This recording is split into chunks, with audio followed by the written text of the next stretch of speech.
Hey guys, I'm Al Washington, and welcome to my Mystical Loves podcast. I'm here with five-time Bram Stoker Award-winning author and editor Lee Murray, that's here to talk about her latest book that she co-edited, This Way Lies Madness.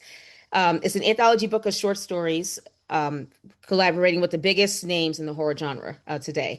So, with that being said, I'm going to go ahead and pass the mic over to Lee. Lee, if you want to go ahead and say hi to introduce yourself to everybody.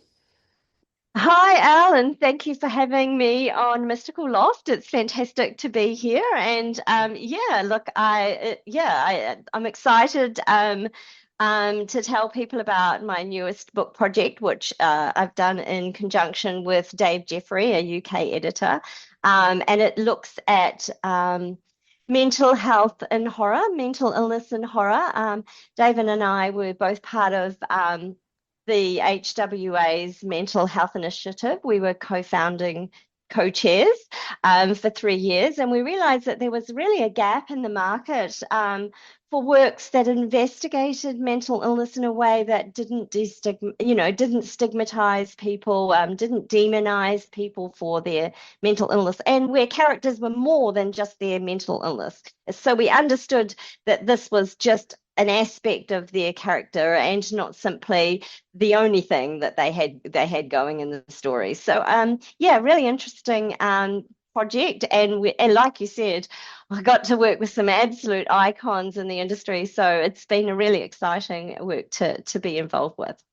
Absolutely, and I definitely agree there, and especially like we said with mental health, I know it's more fictional, but and again, I can't stress this enough because this is my second podcast that I'm dealing with that mental health. I can't stress enough.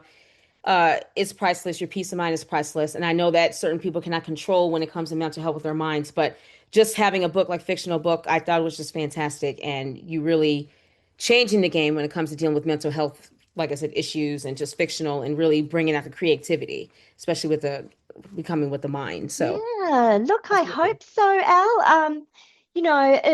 Look, I wouldn't have done it myself on my own without the collaboration of Dave Jeffrey. He has 30 years experience advocating for people with mental illness and disability in the UK's National Health Service. So already he had this amazing background and understanding of the topic. And he's an incredible horror writer in his own right, a novelist, a short story writer, a poet.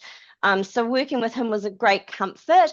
And then Absolutely. for myself, I kind of came from the lived experience perspective. Like I struggle with depression and anxiety. I'm fairly sure I'm neurospicy as well, Yeah. although that isn't diagnosed. And yeah, I just haven't been to get that diagnosed, but it sort of runs in the family. So I think that made a difference to people contributing and people submitting to the open call that we made for the anthology. We actually had 1,400 stories submitted. Wow. Yeah, yeah, I know. So that shows you the huge demand that there was for some kind of work that addressed mental illness and horror, and not in the way that we've traditionally seen it done, where the person with the mental illness is automatically the bad guy or the villain That's or right. the serial killer, or runs around willy-nilly chopping off arms and legs with the chainsaw, which there's more to it than that, right? We're more Right. to it than that. And people with mental illness are not necessarily, well, they're actually in real life, they're actually less likely to harm someone else than they are to harm themselves. So I think that that's a really interesting point. So yeah, so I was, and when lovely for you to use the word groundbreaking. Well, I hope it's groundbreaking. I hope it Right. will change people's attitudes. And one of the things about making, an anthology like this, where there's all sorts of different metaphors that address mental illness, it means that people can read it and sort of create a little distance and sort of maybe it might resonate. It speaks to people who might be suffering, who might, have someone in their family or their, a close friend or colleague that's struggling, and they can recognize that through the metaphor, through that lens of fiction, horror fiction, and be maybe give them some hope, maybe give them some tools, maybe give them a bit of just a little bit of that feeling that they're not the only person addressing this, the only person feeling this in the moment, and feel not quite so alone. I think that is one of the hugest the advantages or the biggest value of horror is that it just allows us to address those fears, and give us the feeling that we're just not by ourselves in it, you know? Yeah, that's true. Yeah, absolutely for that. No, I definitely agree with that. And speaking of which, that's what really started this lies madness. But how was it collaborating with some of the biggest names in the horror genre? Since you said you had like over 14,000 stories, but you guys just picked, 1400. you say 1400, Yeah. excuse Yeah, me. So sorry. No, but yeah, yeah, working with people like Ramsey Campbell and right, Jonathan Maybury and Alma Katsu, Sina Palaeo, we've got some really huge names from around the world. We have Alan Baxter on here as well.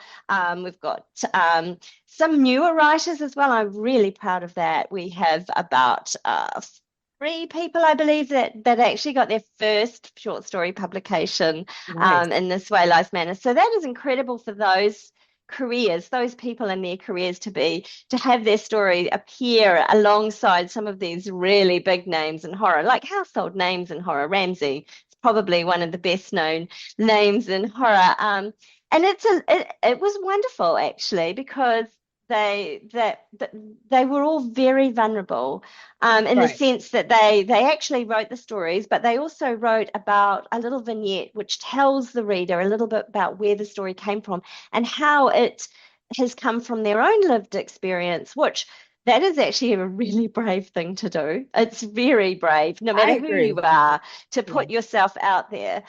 But also, it's a little slightly intimidating for me to work with these bigger, writers, but writers who have bigger careers than I have. But right, on the other hand, they're just people. And, an editor's role is not to change the story. It's to just give the story that polish, that best, make it the best possible thing that it can be, the most shiny, yeah, the thing that's going to, the tightest it can be, and also to fit in the collection in a way that's cohesive and not clunky. And so, as a writer, I always appreciate that from an editor. right. That someone else is invested in my work and is interested in making it as polished as it can be. And so, yeah, so in general, the relationship was wonderful. And of course, I always had Dave to refer to. I mean, he had some great ideas as well. It wasn't a one-way conversation. So, and that is, I think, the thing for especially for newbies to understand that when you're working with an editor, it's always a conversation. It's a dialogue about how That's this right. we can make this work the best it can be and also fit into the anthology as a whole. I mean, in this case, with 1,400 stories, we just chose the stories we knew were going to work. Okay. And the often didn't need development. And in other anthologies, sometimes you might have to work with the writer to develop the story in some way. But generally, these stories just needed a little bit of spit and polish. So, and didn't require a great deal of work. So that was a huge bonus for sure. Mostly we're looking too at sensitivity issues, Hmm. and making sure those stories were representative and fitted our main mission, which was to destigmatize mental illness in horror.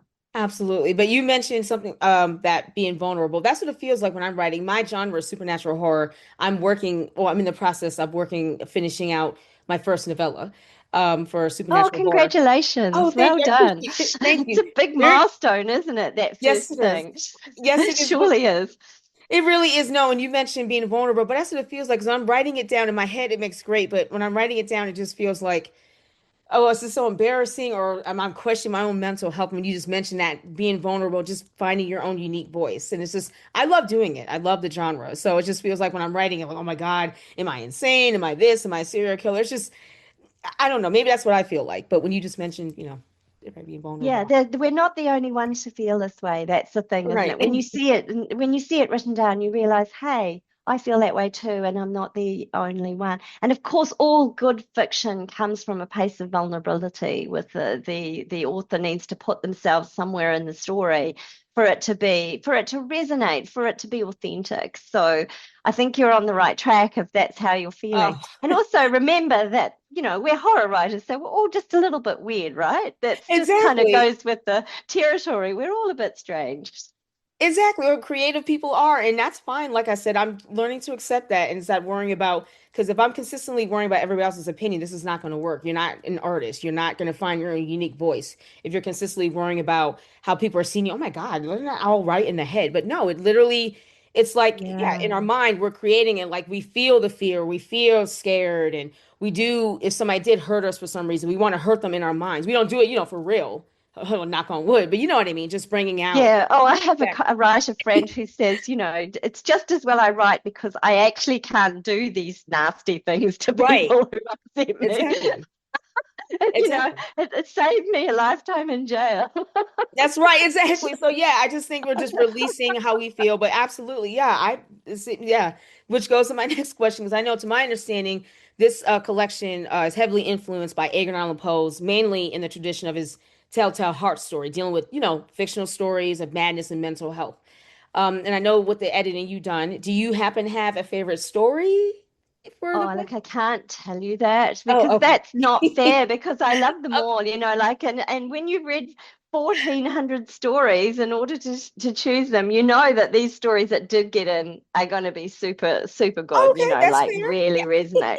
But I think in terms of what you're saying around Edgar Allan Poe, there, Right. a number of the stories really get into the head of the characters in the same way that the Telltale Heart does, which is kind of a Oh yeah. classic story in this genre, which is about, paranormal, paranoia, not Right. paranormal, Aaron. Right, right, paranoia, about, and that sort of descent into madness that comes from trauma and so I think, well, and guilt and shame and all of those sorts of emotions. And I right, think that a lot of the writers here have cottoned on to that is that in order to portray mental illness, we really need to get in the head of the character and understand their motivations and have their internal voice, which is we can do in writing, right, because we can have that close internal thought in writing, which you don't necessarily get in a film, for example. It's much harder to do in a film to get in the head of the character. You have to show it through sound or through lighting or through right. imagery.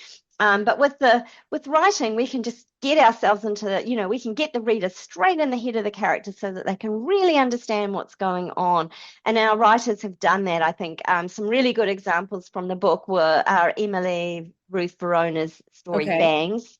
right. And then Sean Hogan has a wonderful story thing. I think it's called The Dark Gets in Okay. here as well. And in fact, almost all of them do that in some way, are very close to, very close. And they use symbolism and metaphor in wonderful ways. So we have a number of first person stories. And I think that's one of the ways that people can particularly address these mental health issues in writing. But there are other techniques as well. Yeah, so there's quite the range. So when you mentioned regarding bringing out the emotion of the character, that's what I'm having trouble with now, even with my own character. I'm having some trouble with it because it's like I'm not taking myself. I said, Al, this isn't you. Let's take you out. This is something you wouldn't do, but you need to listen to your character and let the character lead you. I'm glad you said that, but because I'm really having trouble really bringing out the emotion in one of my characters in the supernatural horror I'm writing now. Yeah. I, Time to kill them. That's the usually right. if they're not going to behave, then maybe it's time to kill them off. Or something. Yeah, exactly. I'm gonna keep working on it, but thank you. Yeah, it's definitely very important to really understand the character, especially with their mental mind state for that. Um, but how do you feel that you and your team entering this way lags madness in the Bram Stoker Awards? And for those of you guys who don't know, real quick, the Bram Stoker Awards is one of the most highly respected awards in the horror dark fantasy genre. It's named after Bram Stoker, who wrote the original Dracula. So, how do you guys Yeah. feel nominating it? Oh, look, we've popped it out there and it's not nominated yet. The nomination means that it's got to the final. So, we Okay. put it out there and we're hoping that our colleagues in the Horror Association will be interested in supporting it. But there is a huge amount of great work going out. And one of the great things about the Bram Stoker Award is that it doesn't award the best fiction. It awards superior achievement in horror fiction for the year. And because what resonates for one person, it doesn't necessarily for another. We Right. like different things, and we bring our own experience to the reading of a book or a novel or a novella or whatever it is. Hmm. So look, it's a gambit. We're hoping that it Absolutely. will resonate with people, and we will just wait and see. I mean, if it did get on the ballot, we'd be very honored. I do have 5 of these awards myself. That's I right. can show you. They Yes, look like please. Absolutely. Ladies and they look gentlemen, yes, I told you she's a five-time winner. They Yes. look like this. So they're Oh, absolutely gorgeous, very heavy haunted house. And they have a little door that opens, which tells you what the work was that you won inside. oh my So God, that is um, nice. I love it. yeah, they're really gorgeous, aren't they? And Yes. Oh yeah, my so I've God. collected a little village. I've been very lucky, but I do think, when you win one of these, you do have this terrible, well, certainly I do, this terrible imposter syndrome. Like, someone's going to find me out that the work really didn't deserve it or whatever, Oh, with because but so it always makes me strive to do a better job the next time so that I can prove that I did really we did really deserve that. But I think in absolutely. the case of anthologies, of course, the editor gets surprised, but in fact it's the authors that have done the work. It's all the Right. contributors have brought their wonderful stories, who've really brought their A game and lifted the anthology. It always turns out to be something that you didn't expect. So when Right. you plan an anthology, you have an idea and the concept and of what you want to achieve with it. And then you put it out to your contributors, and they bring these amazing ideas that you hadn't considered. You haven't even thought of Right. interpreting it that way. And so then when the final book comes together, it's always something better and bigger and more amazing than you ever envisaged as the curator. And that's the powerful thing about these collective voices, is that we have all these different perspectives on the same theme, which is, really extraordinary. Right. And it's highly competition, obviously, just even entering and being nominated or just entering, like I said, an award contest. So Yeah, everybody is you brave to have to me. be brave. You have to be Exactly. Be brave to brave put first. yourself out there, for Exactly. sure, Yeah, for so I sure. give it up to those win or lose, that you're taking that initial step, that bravery step to say, you know what, I'm going to put it out there. Congratulations, win or lose. So absolutely, Yeah, but you deserve it. exactly, exactly. And look, there is so much, and wonderful work, and all of it needs celebrating. That's right. The publishing is extremely difficult, so we just have to help our community get the word out there as much as possible. Absolutely. And you want us to all have our own unique voices, definitely just bring it out. So absolutely. I think everybody should still keep going, whether you enter into a contest or not. Just definitely do it. Pursue Yeah, it, write it, yes, express it. that's So you're an right. artist. It will Yeah. touch someone for sure. If it's important to you, it'll be important to someone else. So for sure. Absolutely. Award does not take that away from you. You are an artist and a writer, and definitely just do it. So, but again, that is a bonus. So, congratulations to you with that, and congratulations to Thank everybody. you. Absolutely. Yeah. But what inspired you to become a writer, like an editor? Like, what did somebody or something lit a fire under your ass? Excuse my Yeah. language. So, Fire under my ass. yeah, Yeah, that's what I need. Well, actually, I've always been a scribbler. I've really always wanted to write a book. And then my dad kind of said to me, look, don't be a writer because they don't make any money. And always say, you're Wow. dead right, Dad. They don't make any money. Well, some of them do, but most of us don't. Right, Um, but so I went into science actually, and I became a scientist. And it wasn't until later in life, when my children were little, that my husband said, you can have a go at this. You could make it, you should have a go. You can stop talking about it and just do it. And I think that it gave me permission, if you right, like, to exactly. say, Yeah, I'm a writer. I'm going to write. And as soon as you're writing, you're a writer. that's right. I didn't say I was a good writer to start with, and I'm still working on that, on the craft. And That's right. interestingly, most of that sort of learning about the craft I did on the job. So I did a lot of critiquing and editing, and editing is the way that I've kind of learned so many skills because when you critique other people's work, you say, oh, that could be tighter here, and I could see a way of doing that. And let's talk about how you could do that. And then I take those skills back to my own work. So it's really because you can't see stuff in your own work. It's really hard to see what's wrong with it. But That's you right. can look at someone else's work and say, that didn't quite work for me. I wonder why that is, and analyze it and then come up work with that person to come up with some solutions, and then you can apply those skills to your own practice. So, it became it's bizarre, isn't it? But I Yeah. actually became a better writer through being an editor. Interesting. Okay. And you do need to have fresh eyes looking at your work. You're absolutely right. I don't know why some people think that writing one draft is like, oh yeah, it's great, it's perfect, excellent, marvelous. Yeah, okay, in your mind. And they don't want nobody to look at it. Like they'll do one, unless you're like the Michael Jackson of writing or something. I don't know. But you literally, like I said, need to have fresh eyes, Yeah, especially for me, because you can't tell because you think when you write it, oh, it's okay. I can see what's wrong with it, but you really need to have those fresh eyes. that distance. Yeah, exactly that. Those other perspectives. I think it's interesting what you say, Hmm. Al. And already you're talking about that, which is great. It's a sign Right. that you will be a brilliant writer I'll because you're try. already open to feedback. And I I think that appreciate it. there are, yeah, the people that say my work is great and it's perfect and it's great. They're often the ones that whose work isn't great because Right. they're not open to different approaches or ways of improving their work. Like all of us need That's right. need that, and I all, give me the feedback is all I want, like when Right. I've got new work that I've written, I'm desperate for good feedback to help me hone it to make it as good as it can be. Yeah, for You're sure. absolutely right. No, it is scary. And sometimes I'm like, oh my God, this is stressed out. And I do question myself. I doubt myself sometimes. Like I say, it's like, this is not coming out how I wanted to. The feedback I got, this is not going to, I'm just not going to finish it. That's what it feels like sometimes, but I'm really trying to push myself to keep going. So I wrote for a couple of hours today while I was at my day job, but still, it's just, I'm really trying to get it out and just pressure Yeah, myself. and there's lots of space for that first draft, just get it out on the page because you can't work with something Right. if it's not down on the page. So I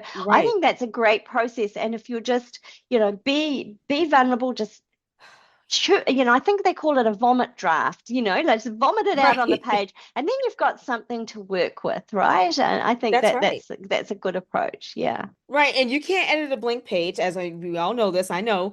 So, like I said, many things, like you said, if I can't do a sentence, either a piece of dialogue, a letter, number, do some scribbles or some, visual, do some stick figure, something just to get it out of your mind, and then you can go Hmm. back. That's just me. I know. I do it like weird. Like I said, That's a I'll good put this. approach. That's a great idea. Yeah, and it's I still try. creative if you're drawing the scene. Yeah, that's a great approach. I Yeah. appreciate that. Yeah, and again, sometimes it works. Some days I have my days, and some days it'll come out like water. And then there's some days when, anyway. So yeah, I want to.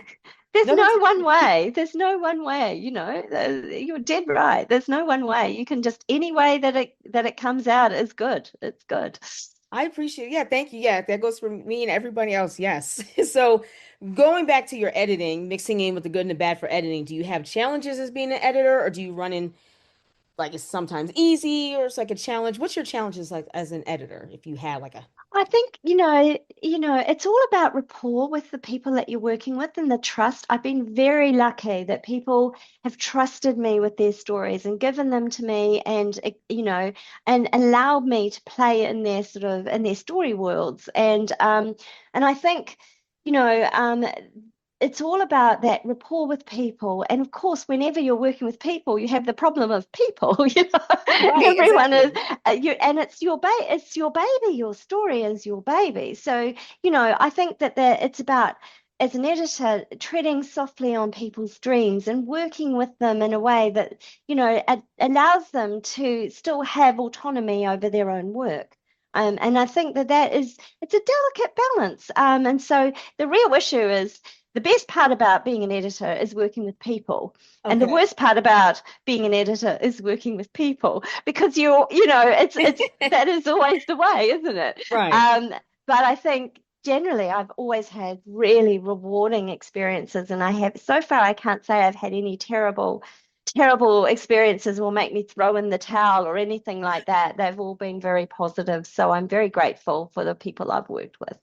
Damn, really? Wow, I give it up to you because I cannot be an editor right now. I'm still learning. Like I said, even when complete this personal development, I have already three lined up. But I just I I can't edit. I mean, not right now. But I give it up to those who can do it. The patience, what you guys have to endure. I Yeah, it does require a bit of attention to detail. That's yes, for sure. And there's one thing about editing your own work and editing other people's work that's quite a different process, isn't it?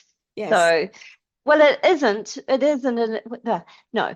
The thing is that when you edit your own work, you've kind of got to turn off your author brain and you've got to put in your editor brain. And so that's a tricky process. Whereas when you're editing someone else's work, you know it's not yours. that's You right. might want it to be yours. Sometimes I've edited stories and I go, "Oh, I wish I wrote this story because it's so Right. good." But yeah, it's just switching off your author brain is sometimes not that easy, is it?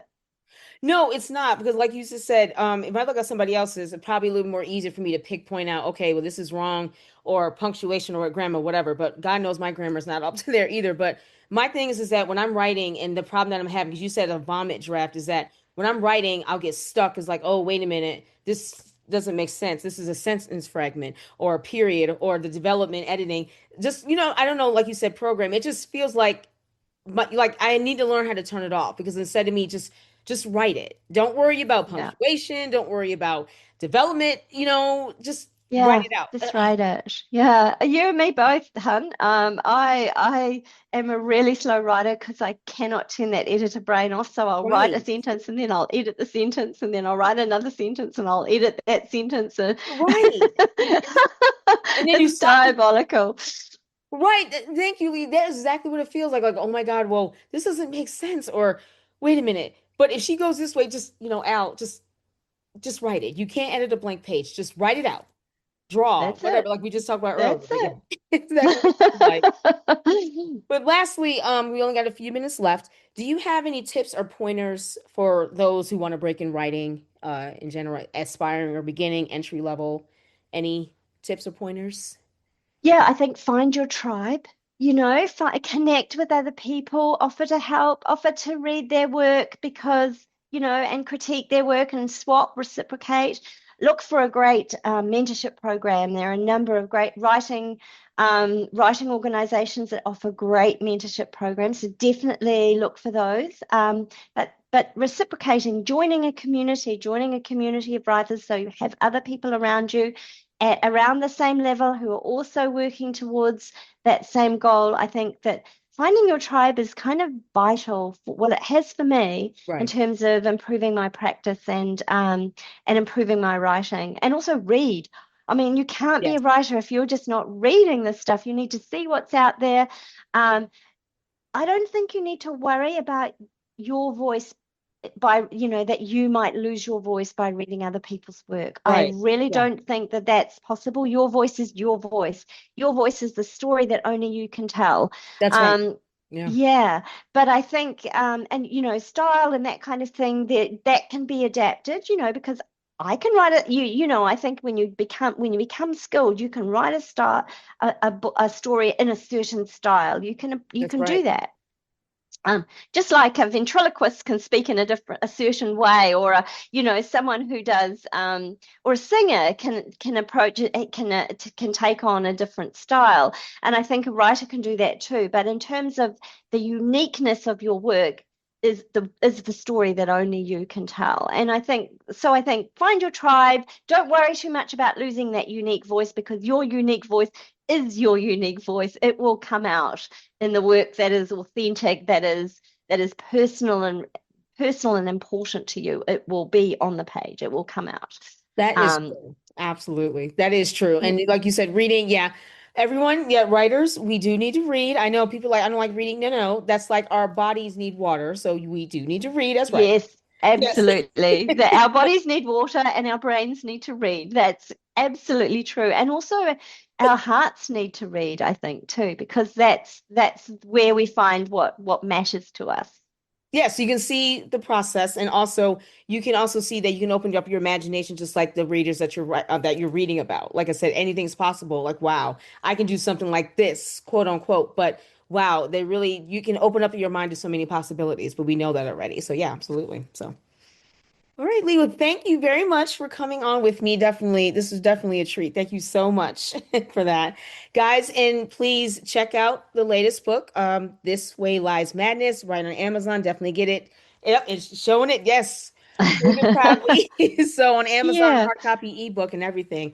Lastly, Lee, you want to say goodbye to everybody or anything else you'd like lastly? Oh, look, thank you so much for having me, Al. I really appreciate you reaching out and lovely to join your podcast. Thank I've really you. had a fun time and we really packed in a lot of information into a pretty short time. So, no, I really, really nice to meet you and best of luck with this, with your novella and also with the podcast, Mystical Loft. Thank you guys very much, Lee. Thank you. And guys, thank you guys for dropping into my mystical loft, and I will see you next time.